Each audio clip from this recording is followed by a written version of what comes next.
નમસ્કાર મિત્રો, ખૂબ જ દુઃખદ સમાચાર સામે આવ્યા છે।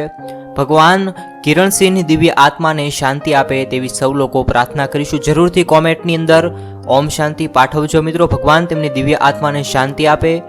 આણંદ જિલ્લાના બોરસદ ટાઉન પોલીસ સ્ટેશનમાં ફરજ બજાવતા પોલીસ કોન્સ્ટેબલ કિરણસિંહ રાજ બુધવારે મોડી રાત્રે આણંદ ચોકડી નજીક પેટ્રોલિંગમાં હતા। એ વખતે રાત્રે 1 વાગે શકાસ્પદ ટ્રેલર આવતું દેખાતા તેને રોકવાનો પ્રયત્ન કર્યો હતો।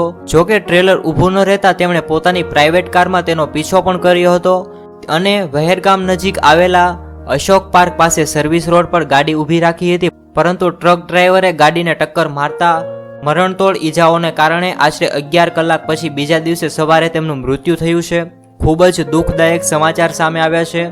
હાલ કિરણસિંહના અંતિમ સંસ્કારના ઘણા બધા વિડીયો સામે આવ્યા છે। ભગવાન તેમની દિવ્ય આત્માને શાંતિ આપે તેવી સૌ લોકો પ્રાર્થના કરીશું। અને બીજી તરફ બહાદુર પોલીસ જવાન કિરણસિંહના જવાથી તેમનો પરિવાર તૂટી પડ્યો છે। ખૂબ જ દુઃખદાયક સમાચાર છે। હાલમાં પોલીસ વિભાગમાં પણ શોકની લાગણી ફેલાઈ ગઈ છે। આવી રીતે તમે પણ કોમેન્ટની અંદર જરૂરથી ઓમ શાંતિ લખજો। ઓમ શાંતિ।